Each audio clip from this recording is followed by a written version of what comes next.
manchette aujourd'hui, le conseil municipal de Berthierville réagit au classement du monastère des Moniales par le ministère de la Culture et une vingtaine de personnes prennent part à la réception civique de Lanoret, nouvelle formule.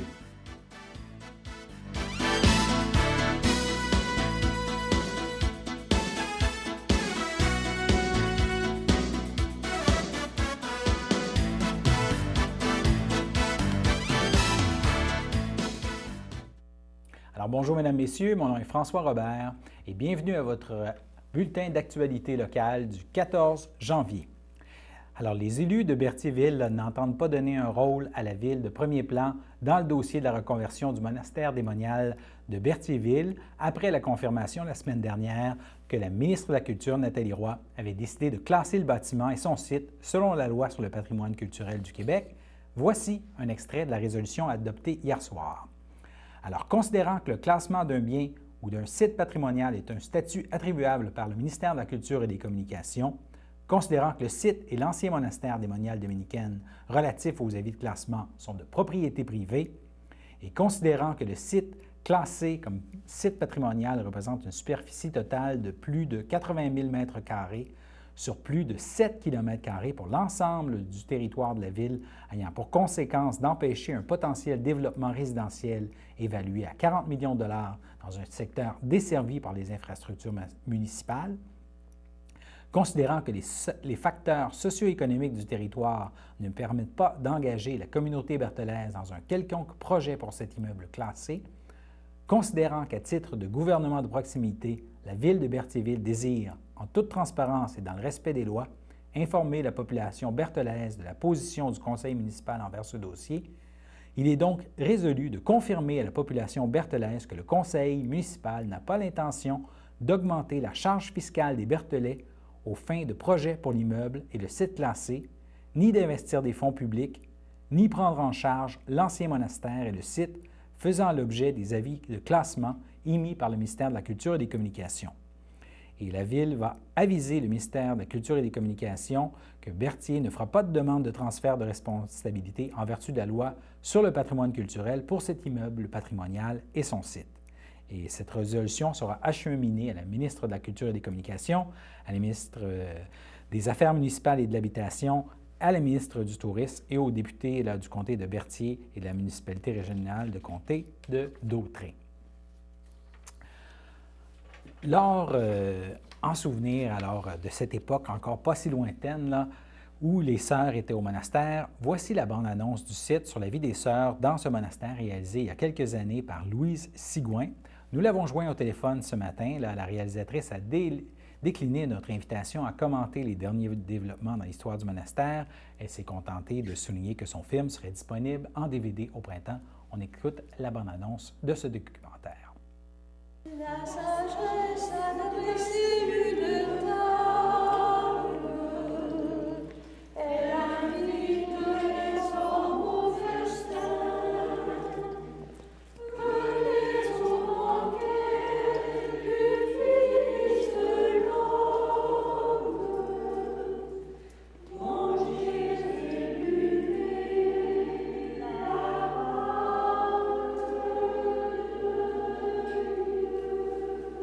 Entrer ici, pourquoi? Juste pour moi, Dieu et moi et Dieu et tout? Non, je ne serais pas entrée. Mais j'étais certaine dans la foi que ça rejoignait le monde.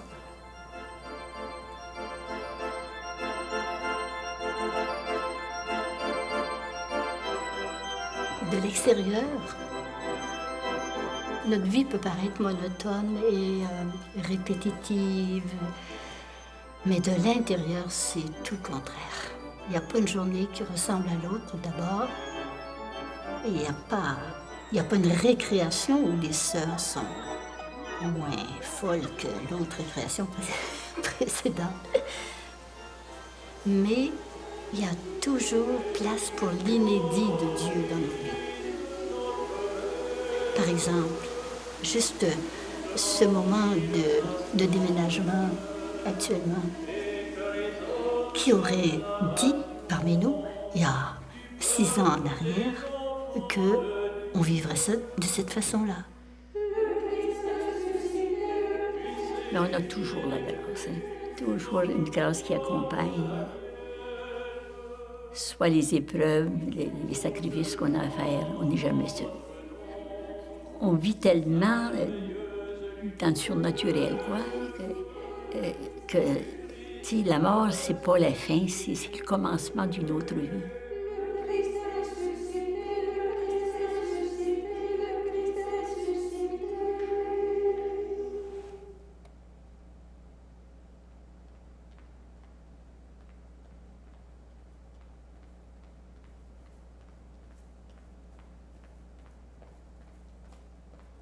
Alors, on revient au conseil municipal de Berthier d'hier soir. Il n'a pas été seulement question du monastère.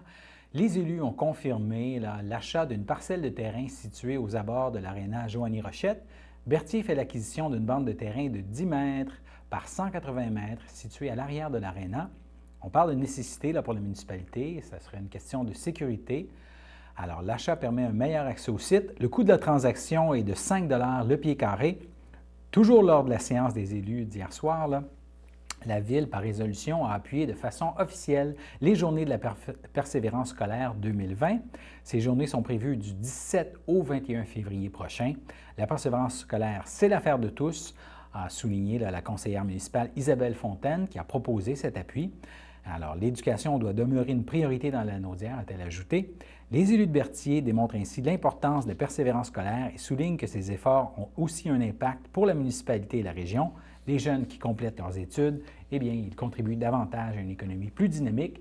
Mme Fontaine a aussi rappelé que la région est sur une bonne voie. Les efforts de sensibilisation rapportent. Le taux de diplomation est passé de 68 % en 2013 à 78 % en 2016. Et dans la Naudière, l'organisme responsable des journées de persévérance scolaire a pour nom le CREVAL, soit le Comité régional pour la valorisation de l'éducation.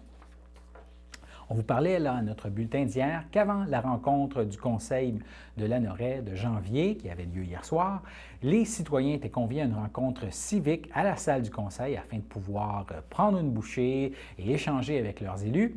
Eh bien, après la séance du Conseil, nous avons demandé au maire Gérard Jean comment cette rencontre s'était déroulée. On l'écoute. Ça a bien fonctionné. C'est la première fois qu'on essaye cette formule-là. La formule qu'on avait avant, on faisait ça les dimanches après la messe.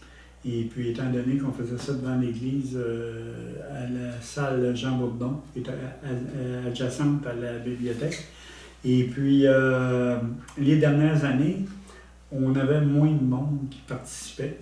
Donc, on s'est dit, pourquoi on ne changera pas de formule? Parce que dans le fond, l'objectif de ça, c'est que les gens puissent venir rencontrer les membres du conseil. Puis, c'est sûr qu'on vise beaucoup les nouveaux arrivants. Parce qu'on sait que les nouveaux arrivants, c'est pas toujours évident de les contacter. Puis, quand c'est des gens qui ont des propriétés, on peut savoir c'est qui. Mais quand c'est des locataires, bon, on ne peut pas savoir où est-ce qu'on a des nouveaux arrivants. Fait que ça permet aux gens de venir se familiariser avec les membres du conseil, parce qu'on sait que les petites municipalités, on a l'avantage qu'on a une plus grande proximité avec le citoyen. D'ailleurs, on le voit par les gens qui assistent aux assemblées. Quand on voit des places, les plus grandes municipalités, ils ont 1 ou 2 personnes aux assemblées. Même à la MRC, la MRC, des fois, on a 1 personne, 2 personnes, pourtant on est 15 maires qui siègent en même temps. Mais ici, dans une petite municipalité, puis Lanoraie, on sait que c'est une municipalité où c'est que les gens participent.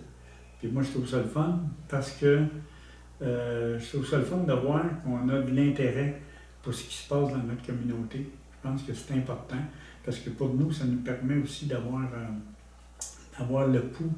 C'est sûr que c'est pas une grosse partie de la population en pourcentage quand on a une vingtaine de personnes dans la salle ou 25 personnes, mais il reste que ça nous donne quand même le pouls on voit quand même, je veux dire, ce qui est apprécié, ce qui est moins apprécié, puis ainsi de suite. Ça nous permet de mieux faire notre mandat, qui est de faire en sorte que fasse bon vivre à Lanoraie, puis que les gens soient heureux à Lanoraie. C'est ça notre objectif. Est-ce que la formule adoptée cette année sera reconduite l'an prochain? Je ne sais pas, je pense qu'on va faire, excusez le terme l'anglicisme, mais on va faire un debriefing là-dessus pour voir si c'est mieux, c'est-tu parce que c'était la première année. J'ai l'impression que possiblement on va réessayer la même formule au moins une autre année, parce que là, déjà, il y a les personnes qui étaient là, même si elles n'étaient pas nombreuses, ça va se parler.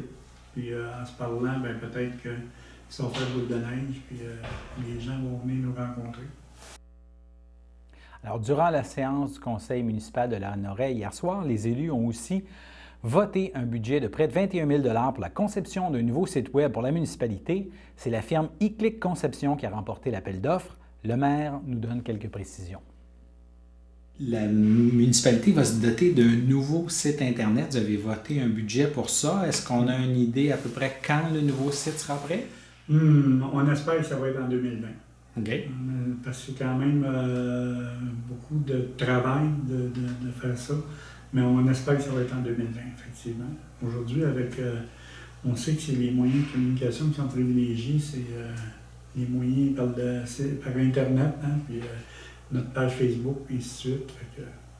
Le site actuel est désuet? Il est désuet, puis il n'est plus supporté.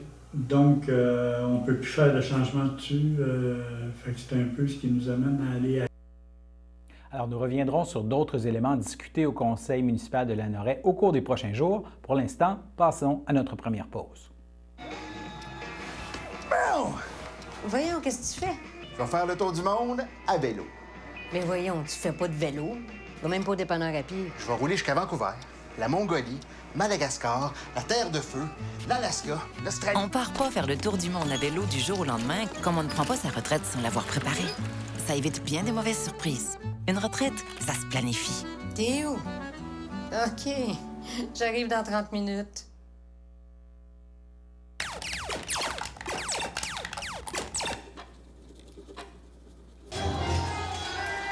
Parce que vous ne pouvez pas toujours avoir un œil sur votre jeune. Parlez avec lui des risques liés à l'alcool et aux drogues. Le samedi matin, dès 9h30, nos téléspectateurs sont invités au Super Bingo télévisé diffusé de nos studios de Berthierville. Depuis maintenant une vingtaine d'années, plusieurs adeptes de la télévision régionale se sont partagés un montant de 600 $ disponible chaque semaine lors de cette joute de bingo télévisé. Un animateur et 3 bénévoles se succèdent à la caméra dans le but de vous faire passer une petite heure agréable et payante le samedi matin. On peut se procurer les cartes de jeu chez les dépositaires autorisés participants, c'est-à-dire à Berthierville, le dépanneur Formule 1 rue Gilles Villeneuve, le marché IGA Extra sur la rue Gabriel-Brissette, le marché Métro rue Notre-Dame, la pharmacie Proxime rue Frontenac, le garage Pétroté sur la rue Gilles Villeneuve et à Saint-Ignace-de-Loyola, le marché Aldo rang Saint-Michel, le dépanneur Le Magasin Esso sur le chemin de la Traverse. C'est un rendez-vous tous les samedis matins à 9h30 sur les ondes de CTRB, votre télévision régionale et communautaire.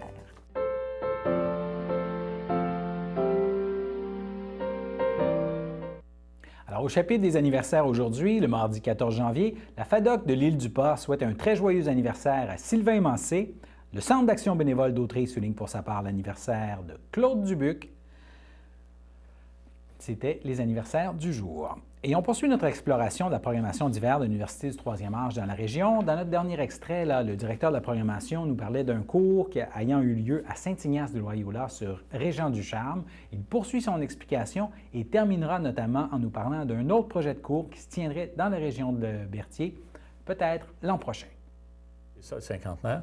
Et puis, on a eu un cours sur Régent-du-Charme qui a été donné à Saint-Ignace-de-Loyola, dans le lieu même où vivait Régent-du-Charme à l'époque, et qui nous a été donné par quelqu'un d'ici, Réal Chevrette, qui est de Saint-Ignace. Ça va être extrêmement intéressant.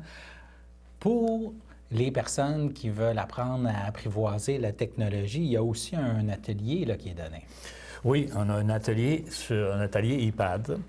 On a fait ça, on a débuté ça cet automne avec quelqu'un qui s'y connaît beaucoup, Michel Lavallée. Il nous a fait 2 ateliers d'introduction à l'iPad, qui a eu beaucoup de succès. Et cet hiver, on offre la suite, là, un iPad un peu plus avancé, iPad 2. Et on imagine on devrait avoir assez de monde pour partir ce bel atelier-là, oui. Il y a aussi un atelier pour les gens qui veulent parfaire leurs habiletés d'écriture, un petit peu libérer leur créativité. Atelier d'écriture, oui, depuis plusieurs années, avec Linda Amiotte, qui est une très bonne prof d'écriture, qui est auteure elle-même, qui vient de la région de Joliette. Et on a cet atelier d'écriture-là qui se passe donc chaque année, avec les étudiants, parce qu'il y en a beaucoup qui reviennent, là, avec les étudiants, ils choisissent un thème. À l'automne, on explore le thème. Les gens commencent à écrire, vont vont partager leur texte avec les collègues par courriel. Maintenant, ça se fait bien. Et puis, en classe, on arrive et on discute telle chose et les étudiants vont proposer des améliorations en disant « ça, je n'ai pas tout à fait compris, il faudrait que tu expliques ça un peu mieux ». Et c'est un atelier où les gens peuvent, comme ça, s'auto-critiquer, s'améliorer en collaborant avec les autres. Alors, le même thème est utilisé de l'automne à l'hiver. Et les gens continuent de telle façon que, généralement, avec les meilleurs textes proposés par les étudiants dans les 2 cours, on fait une édition d'un livre qui est atelier de telle année, voilà, sur le thème. Par exemple, le dernier thème, c'est autour de l'enfance. Donc, on a un livre d'autour de 250 pages, je pense bien, de plusieurs petites nouvelles autour de l'enfance. C'était très intéressant à lire. Ouais. On a fait un tour d'horizon assez rapide pour la programmation. Si les gens veulent avoir plus de détails, ils peuvent retrouver le descriptif des cours sur le site web de l'université? Sur le site web de l'université, effectivement. C'est à l'Université de Sherbrooke. On peut tout simplement demander UTA Joliette et ça va. C'est ça. Ça va sortir. Par des moteurs de recherche. Oui, par les moteurs de recherche, mais c'est vraiment sûr.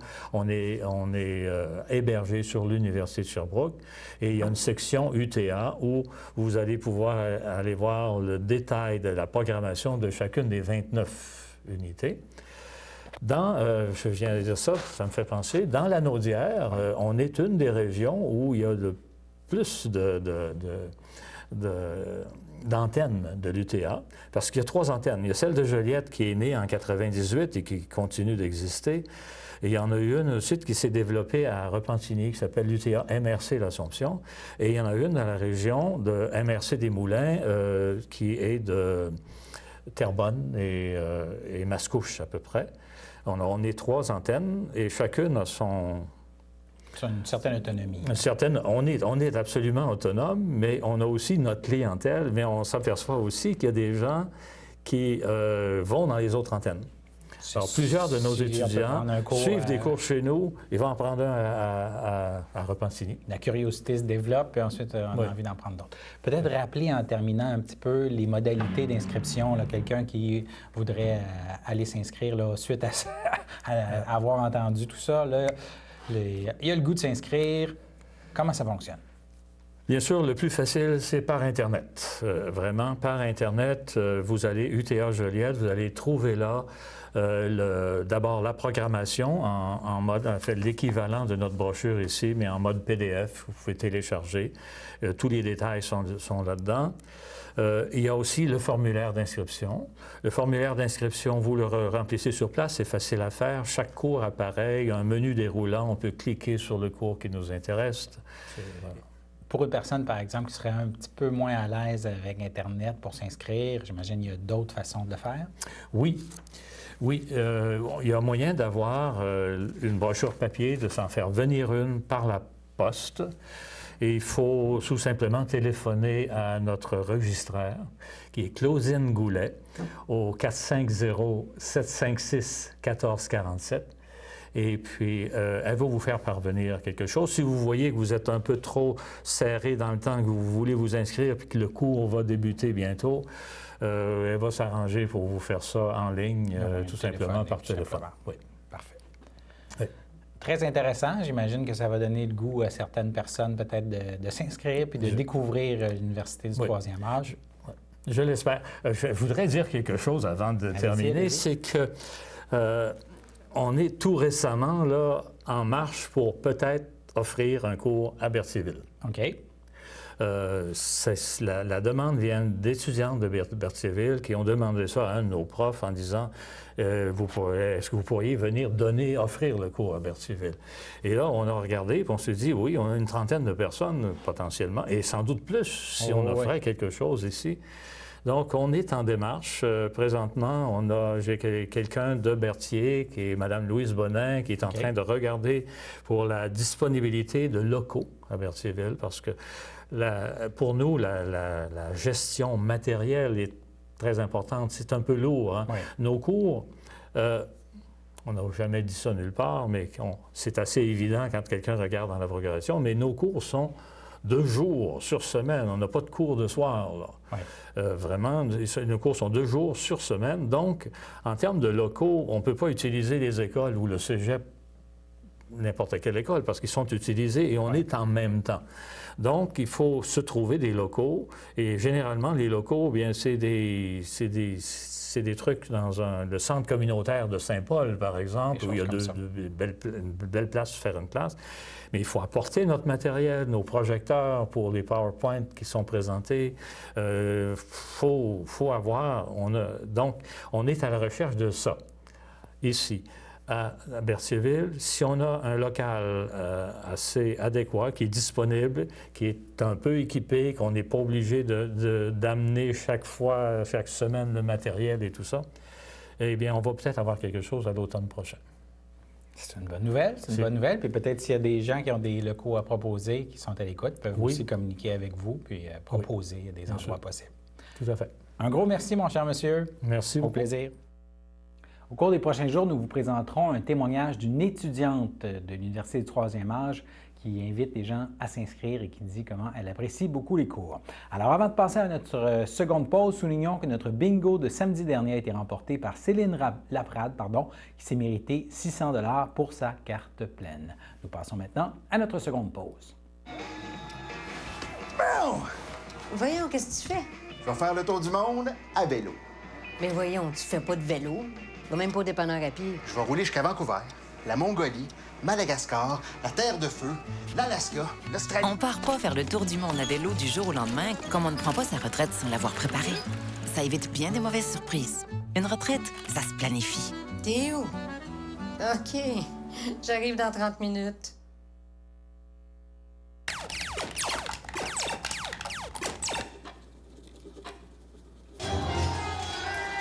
Parce que vous ne pouvez pas toujours avoir un œil sur votre jeune.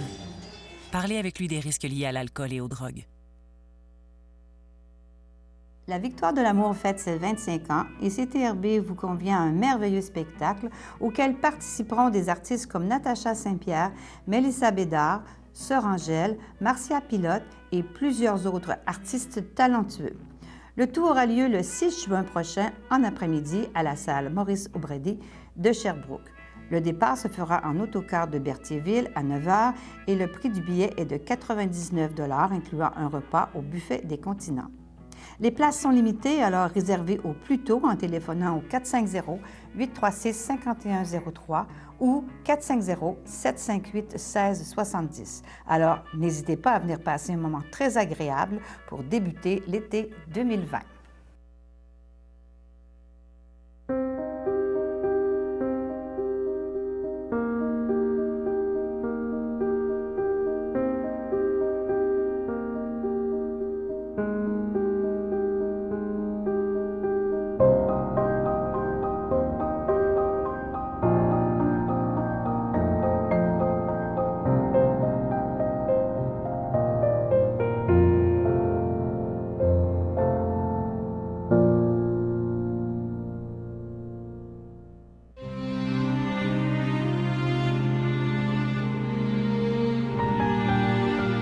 CHSLD Heather de Rawdon, de 28 décembre, à l'âge de 80 ans, est décédée Mme Miguel Gagné, épouse de feu Jean-Guy Jasmin, demeurant à Berthierville.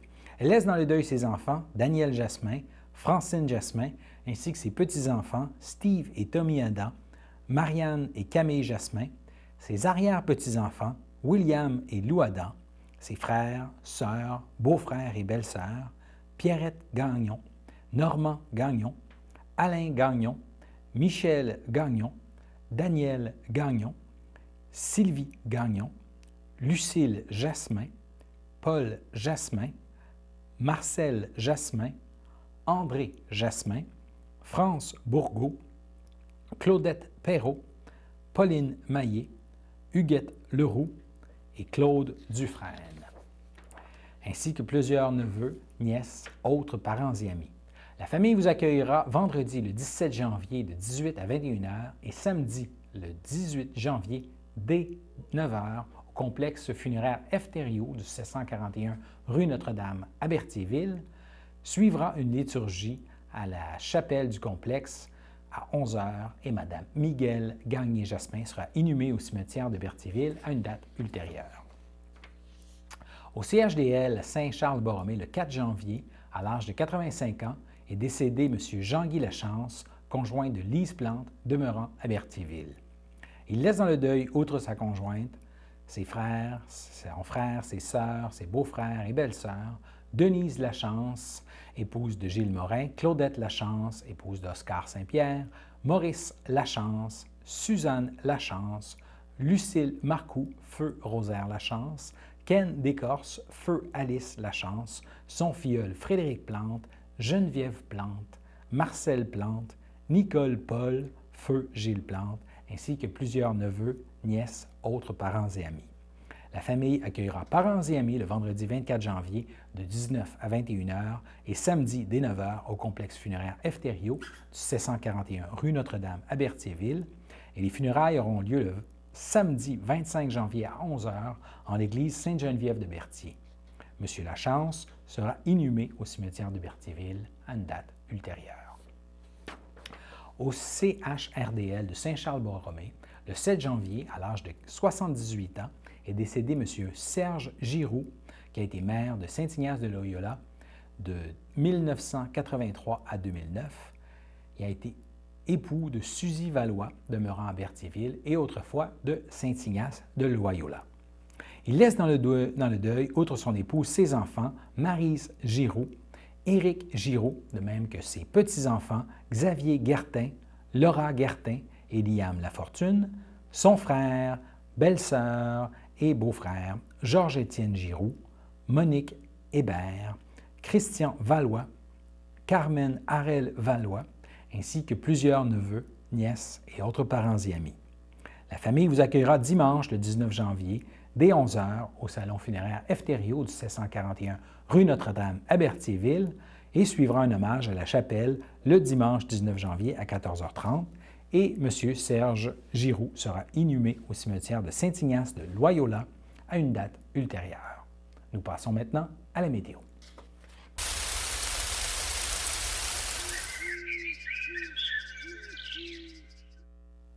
Alors, mardi soir, de la faible neige est prévue avec de 1 à 3 cm d'accumulation.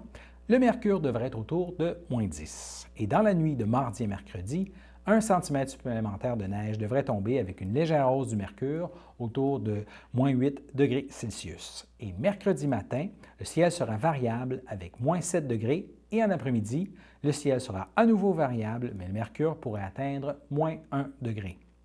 Voilà ce qui complète votre bulletin d'information locale sur les ondes de CTRB et revenez-nous demain pour un autre bulletin d'information concernant votre région. Merci d'avoir été des nôtres et bonne fin de journée.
Sachez que vous pouvez nous faire part de vos commentaires, soit pour une annonce gratuite sur notre babillard ou toute autre suggestion en nous rejoignant par téléphone au 450-836-5103, 450-836-5103.